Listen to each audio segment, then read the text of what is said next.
গুরুদাম্বার lake এটি প্রায় 17,800 fit উচ্চতায় অবস্থিত। প্রতিটি প্রকৃতি প্রেমীদেরই স্বপ্নের একটা জায়গা।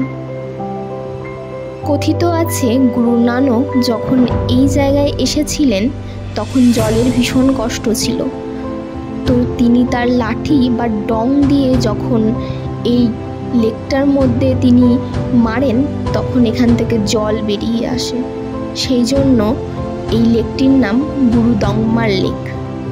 আর অবশ্যই আমার যেটুকু এক্সপিরিয়েন্স, আমার মনে হয় 12টার আগে আসা উচিত, কারণ এখানে এত পরিমাণ হাওয়া যে আপনি আধ ঘন্টার বেশি টিকতে পারবেন না।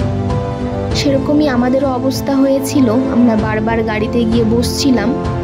তো এখানেই শেষ করছি, ভালো থাকবেন।